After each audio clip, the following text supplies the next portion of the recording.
Did you know that St. Luke's University Health Network, based in the Lehigh Valley, Pennsylvania, has been recognized by the U.S. government as the highest performing health system in the United States for quality? You heard right. St. Luke's #1 recognition affirms our status as the top leader among the most respected healthcare providers in the nation, including Houston Methodist and the Mayo Clinic. To state it simply, if you want to receive the best care when you go to a hospital, come to St. Luke's. Listen, all you New Yorkers.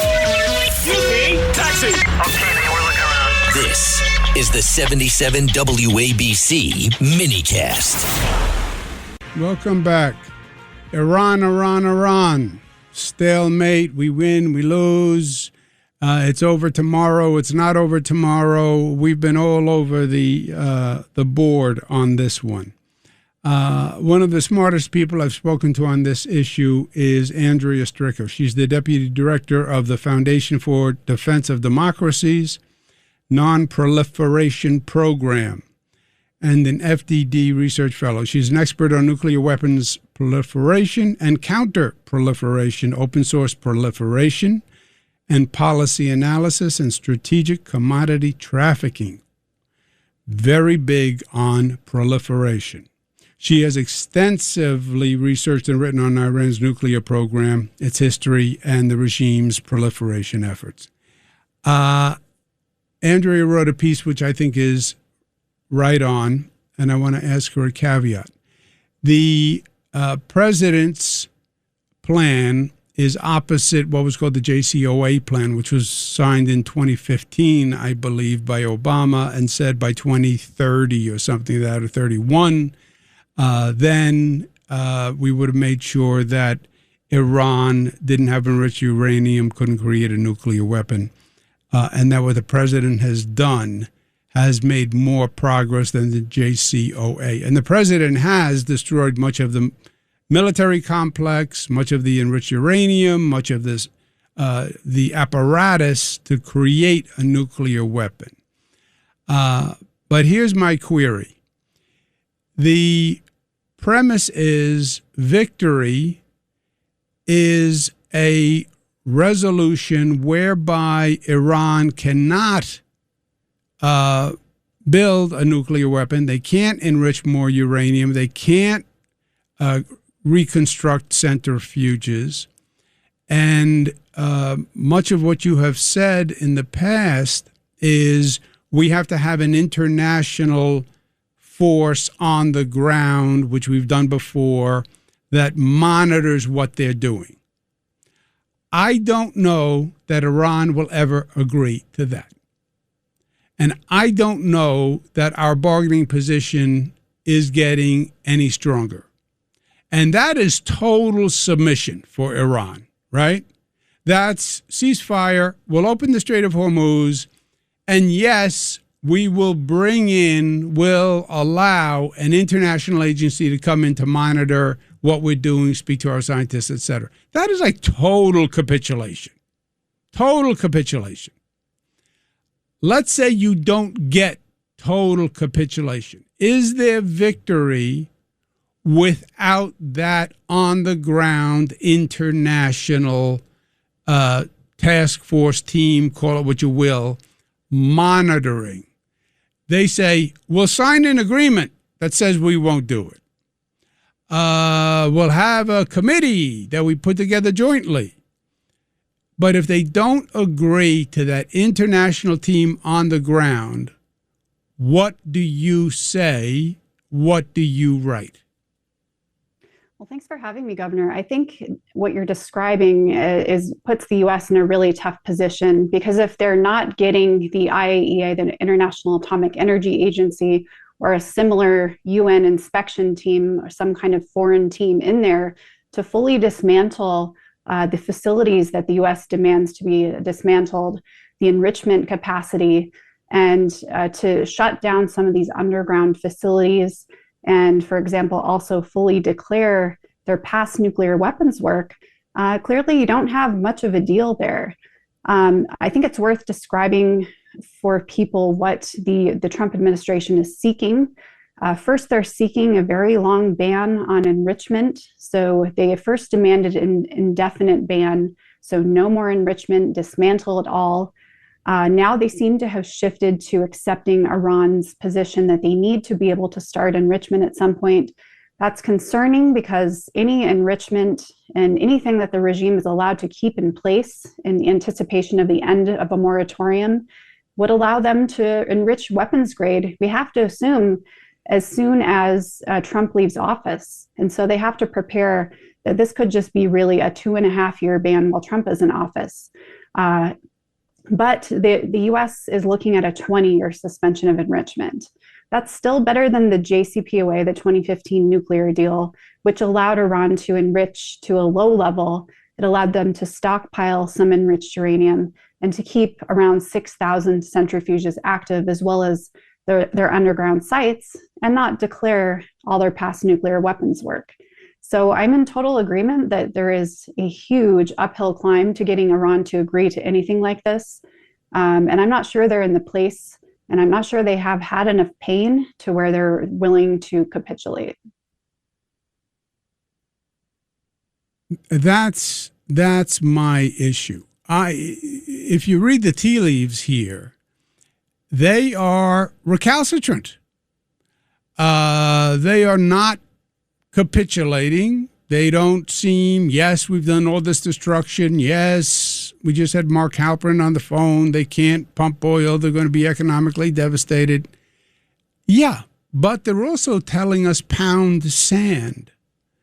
Not an official term that's in the FDD dictionary, but they're telling us pound sand.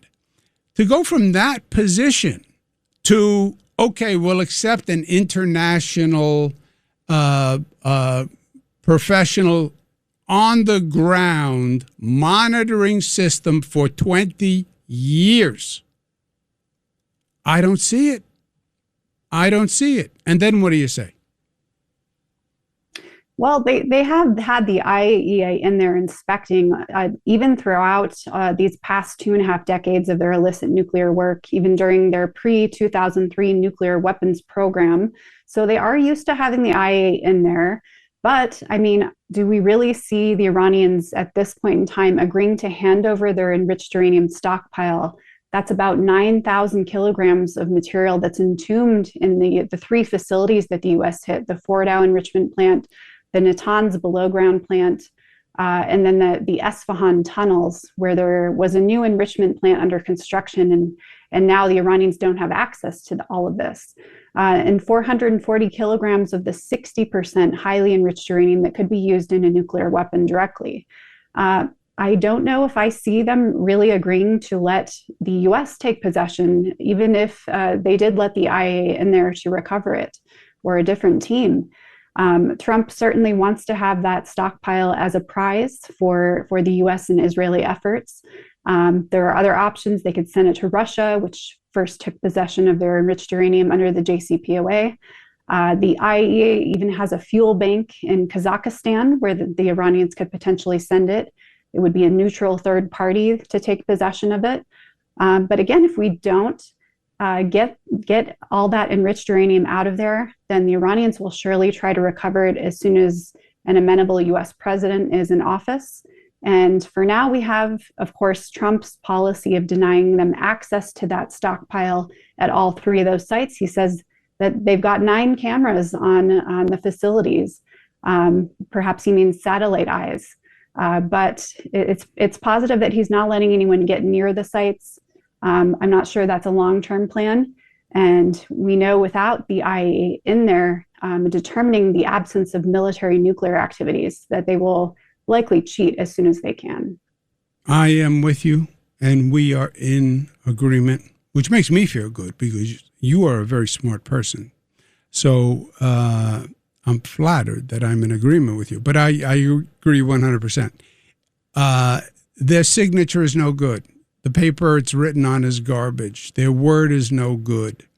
You're going to need an international group on the ground. That's the only way we can actually say we've accomplished something. It can't be short term. This was all about the next 20 years, you can sleep well because they're not going to have a nuclear weapon.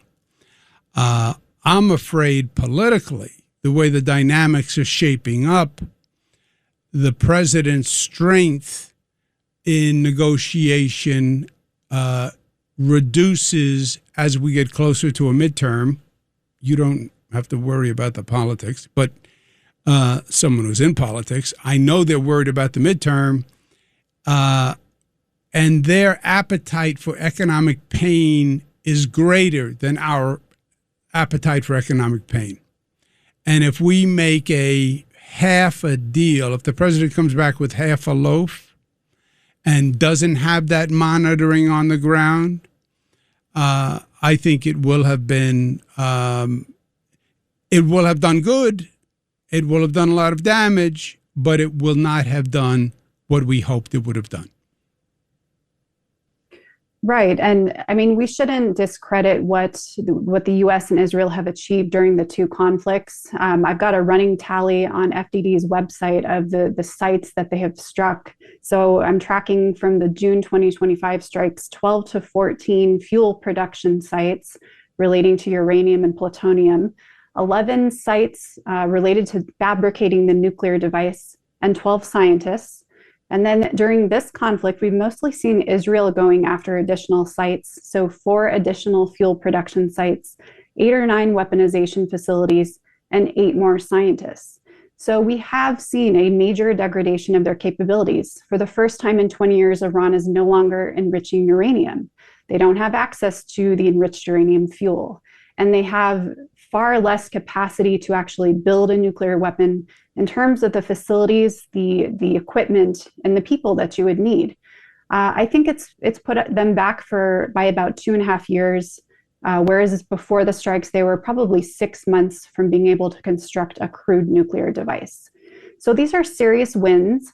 We don't want Iran 6 months from nuclear weapons, but now we do have to anticipate that they will try to rebuild, and continuing to deny them access and continuing to just bomb them may not work long term. So the US may have to do more toward, in fact, trying to promote the overthrow of this regime, potentially using covert means, working with the Israelis, and continuing the economic pain and the naval blockade as long as they can. Yeah, I'm with you. We have done a lot of damage. We've achieved a lot, but we have to see the final agreement. And I'm going to have you back on, and we're going to go through the final agreement together. Thank you very much. Thank you for your insight, your intelligence. Thank you for the wisdom you bring. Thank you for being a guest with me today, and I hope to see you again soon. Thanks for having me. Thank you.